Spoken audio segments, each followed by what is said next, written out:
Si t'as vraiment mal au genou ce soir, tu me dis pour le paracétamol. N'hésitez pas, allez-y. Ça va? Tu dors pas la nuit? Non, non, je peux pas. C'est mal. Alors ce soir, je te donnerai un paracétamol. Ah, ok. D'accord? Une minute, une, hein. De rien. Ouais, tu prends le temps. Ah, oui. Ah bah oui, comme ça. Oui. Eh, bateau, bateau, bateau.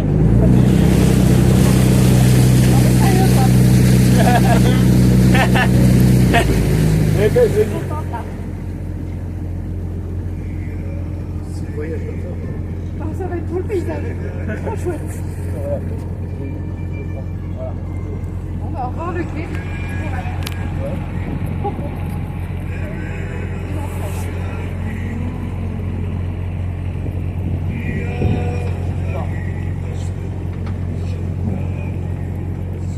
C'est un nœud. Il y a un nœud. D'accord. Il y a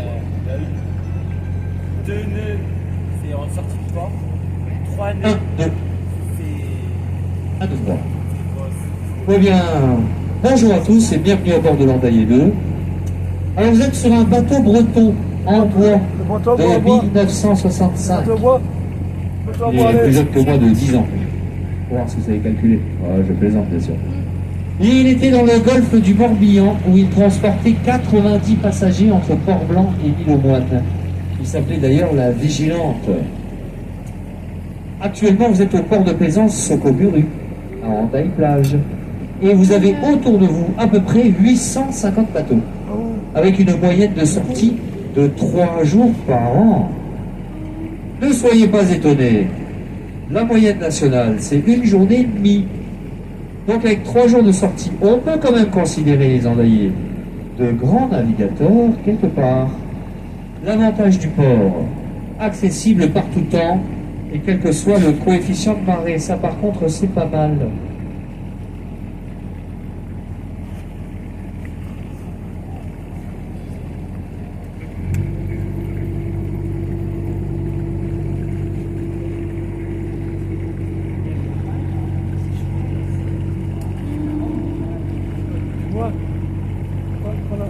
À deux. Alors, vous allez voir qu'à gauche du bateau, alors pour ceux qui sont devant, à droite, il va falloir regarder à gauche par le travers. N'oubliez pas que j'ai oublié de vous dire, vous devant, par le travers, c'est entre l'avant et l'arrière du bateau, donc c'est la partie centrale. Donc vous, il faut regarder, quand vous êtes à l'avant, vers le milieu du bateau. D'ailleurs, donc vous à l'avant, regardez bien, plus en arrière encore. Là, à gauche, c'est là-bas, voilà, et vers le milieu du bateau. Voilà, donc regardez là-bas derrière, dans le fond, à gauche, par le travers. Vous avez cette multitude de bateaux au mouillage. Ils sont dans la baie de Tchigoudi, qui sépare Andaille-Plage, d'où on sort, du centre-ville d'Andaille, qui est derrière tous ces bateaux là-bas, à gauche. Regardez au-dessus des bateaux là-bas, derrière, il y a toutes ces maisons qui sont Andaille-Ville. Et au-dessus des maisons, regardez là-bas, il y a un clocher blanc, le clocher de l'église Saint-Vincent. Vous qui êtes devant, regardez à gauche. N'oubliez pas que c'est par rapport à l'axe du bateau. Vous voyez, le bateau il avance tout droit. Si vous regardez à droite du bateau, c'est à droite. Et si vous regardez à gauche, c'est à gauche. Donc regardez à gauche, vous qui êtes devant, regardez plus à gauche. Monsieur, encore plus, encore plus, encore plus, encore plus. Voilà, là, c'est là la gauche, d'accord? Par rapport au sens de marche du navire. Et le travers, en fait, c'est entre l'avant et l'arrière. Donc regardez là-bas, où il y a tous ces bateaux. Dans le fond, là, au-dessus des maisons, là-bas, on voit le clocher blanc de l'église Saint-Vincent. Et en bas, c'est le vieux port Canetta. Et regardez tout de suite à droite, là, maintenant vous qui êtes devant, là. Vous voyez, il y a ces autres bateaux, là, bien plus proches. Regardez un petit peu en avant. Derrière ces bateaux-là, il y a un terre-plein. Regardez là-bas, derrière le terre-plein, on voit qu'il y a un portique métallique jaune, qui est la gare SNCF d'Andaille. Eh bien, le terre-plein qui est juste là, c'est le bout de piste de l'aéroport national de Saint-Sébastien. C'est de là qu'on peut voir les avions atterrir ou décoller. Saint-Sébastien, c'est à 20 km, mais l'aéroport il a été implanté dans cette zone, puisque construit pour Franco. Et vous voyez la montagne qui est juste derrière le portique métallique, légèrement à droite, dans le fond là-bas. C'est les Trois Couronnes en français. C'est une montagne basque du sud qui s'appelle le mont Aya. Et Peñas de Aya, 840 mètres. Aux alentours du sommet, vous avez des anciennes mines de cuivre, de fer et d'argent. Elles datent du temps des Romains. Derrière, vous avez la Navarre, très connue Pamplune, avec ses fêtes de Sanfermine, qui est la deuxième, enfin qui est la troisième, voire la deuxième plus grosse fête au monde. Allez, on regarde. Enfin, maintenant par rapport au déplacement du bateau, tout ce qui est à gauche, c'est l'Espagne, entre guillemets, parce que c'est le Pays Basque du Sud. Et tout ce qui est à droite, c'est la France, entre guillemets, parce que c'est le Pays Basque du Nord. En fait, si vous voulez, ce fleuve sur lequel on navigue, qui s'appelle la Bidasoa, c'est la frontière naturelle. Donc on est sur la frontière. Donc à gauche du bateau, regardez, à gauche, il y a un petit peu vers le milieu, là, vers le travers, on voit le village de Fontarabie. Et regardez le très joli clocher et imposant clocher de l'église Nossa Signora d'Ascension. Il y en a un peu plus en arrière, vous qui êtes avec la casquette. Regardez un peu plus en arrière encore, voilà. Le travers, c'est par là, c'est pourquoi on va faire un petit peu de gymnastique. Parce que le travers, c'est un peu la partie centrale du bateau. Regardez, le très joli clocher de l'église Nossa Signora d'Ascension. Les premières pierres à date de 1540. À droite du clocher, il y a un château. Il appartenait à Charles Quint.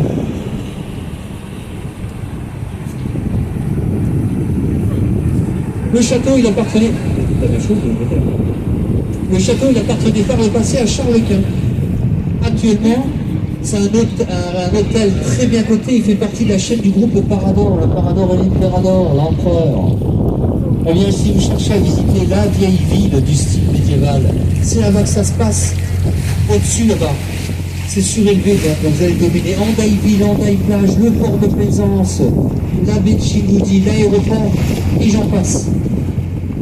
Et comme tout est en pierre, vous allez vous retrouver dans une autre atmosphère. Donc le côté médiéval, à gauche, en arrière. Allez. Toujours à gauche, mais un petit peu en avant. Regardez, il y a un parking, il y a des voitures. Ah oui. C'est là que les navettes maritimes vous déposent. Vous voyez, à gauche par le travers. Là, regardez. Vous voyez. Eh bien, regardez, il y a une rampe qui descend, il y a un bateau jaune là-bas. C'est la navette espagnole. Vous avez vu que, quand vous m'attendiez, comme je suis arrivé un petit peu en retard, vous avez vu qu'il y avait un bateau blanc, un bateau jaune, un bateau blanc, un bateau jaune. C'est là que les navettes vous déposent. Elles ne font que traverser le fleuve. Ça démarre à 10h du matin, un bateau de chaque côté. Ils partent en même temps, ils se croisent. 5 minutes de trajet. Et vous avez un départ en fait toutes les 15 minutes. C'est marqué par demi-heure. Mais il y a 2 bateaux. Donc ça vous fait à l'heure, écart, et puis ou le quart, et à l'heure, et ainsi de suite. De 10h jusqu'à 1h du matin. Alors pourquoi 1h du matin? Eh bien parce que vous êtes en juillet. Et en août, c'est la même chose. Avant et après, ce sera 19h. Et pourquoi 1h du matin? Eh bien parce que à droite du parking, regardez, il y a ces 2 immeubles blancs côte à côte. Celui de gauche, il y a le dernier étage de couleur saumon. D'ailleurs, celui de droite, le dernier étage, il y a un parasol blanc et vert. Passez entre ces 2 immeubles, vous verrez, il y a un porche. On passe sous le porche. On traverse la rue qui est derrière. Et vous arrivez sur une grande place rectangulaire, il y a des platanes au milieu. Tout autour, vous avez les fameux baratapas de Fontarabie, là où les gens se retrouvent le soir. À partir de 19h, pour aller manger les tapas, ce qu'on appelle des pinchos, et boire quelques canons. Et c'est vrai que c'est très animé. Vous avez papy, mamie, les enfants, ça trouve de monde très vivant, très expressif. C'est une autre culture, il n'y a pas à dire.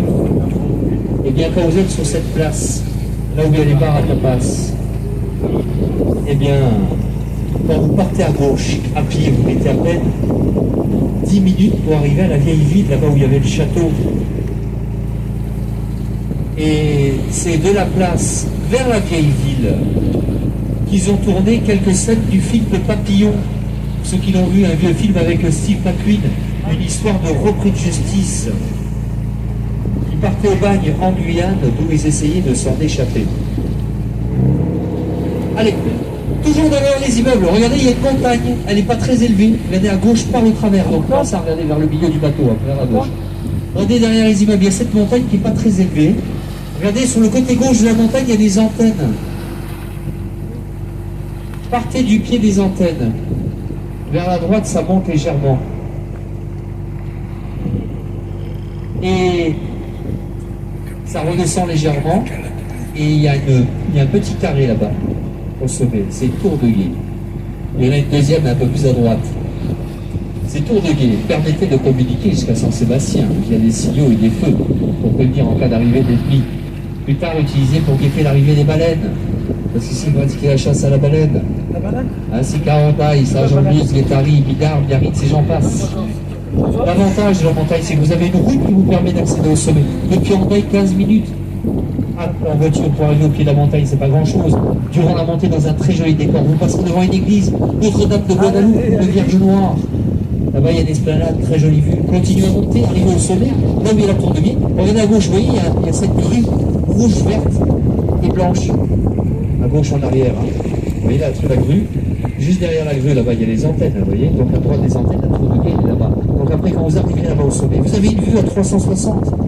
Sur le versant où on est, vous verrez Biarritz et jusqu'aux plages des Landes. Et derrière, sur l'autre versant, qu'est-ce que vous verrez? Eh bien, Passares, Passaya en basque, et Saint-Sébastien, Nochti.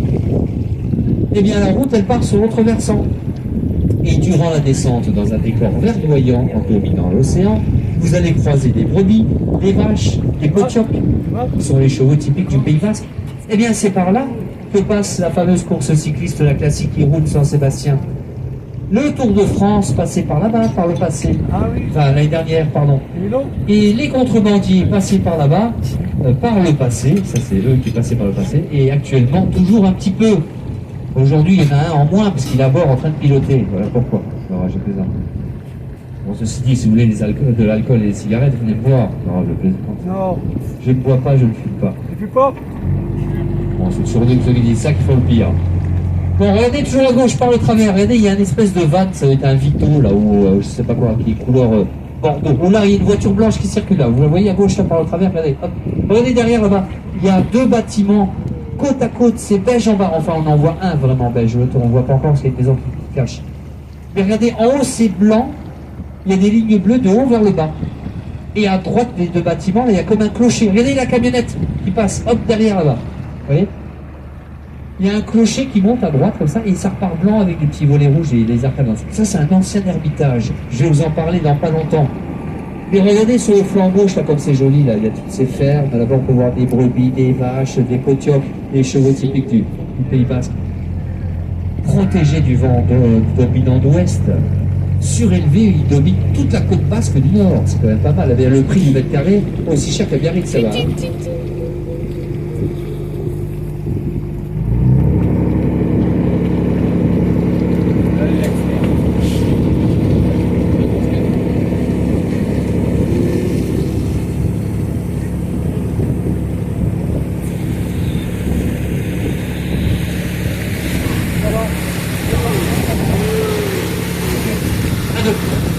Alors regardez à gauche du bateau, à ma bord. Bon, regardez, l'accès du port de plaisance de Fontarabie, un catamaran, il va rentrer.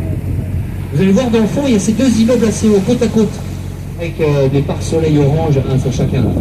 L'immeuble qui est plus bas, qui part à gauche, eh bien les deux premiers niveaux, c'est des bars-restaurants. Eh bien c'est pas mal, hein. C'est quand vous êtes sur le niveau supérieur. Vous êtes au-dessus de la digue qui est à gauche comme à droite. Donc vous dominez toute la baie d'Andaille jusqu'à Biarritz. Et bien, il fait bon. D'ailleurs, quand vous allez traverser avec la navette, hein, quand vous êtes sur le parking où il y a les voitures, en partant à pied à droite, vous mettez 10 minutes pour arriver là. Où il fait bon aller flâner, il y a 650 bateaux, il y a des bars, des restaurants, des aires de jeu pour les enfants, il y a même un skatepark, pour vous dire. Toujours à gauche, regardez, vous avez 1, 2, 3, 4, 5, 6 immeubles de même construction, de tailles différentes. Il y en a un 7e qui est différent un peu plus en avant. On ne voit que ça depuis Andaille d'ailleurs. Et on a tendance à dire que ça gâche le paysage. Eh bien, vous allez comprendre pourquoi ils sont là quand on va dépasser la digue. Allez, on change de côté. À tribord, à droite, par le travers. Regardez là-bas, il y a une montagne. On voit bien qu'à droite comme à gauche ça monte, on ne voit pas le sommet parce qu'il y a un nuage dessus. Vous verrez quand c'est dégagé, c'est assez pointu, il y a une antenne. C'est la Rune. 905 mètres d'altitude. Premier contrefort de la chaîne des Pyrénées. Accessible.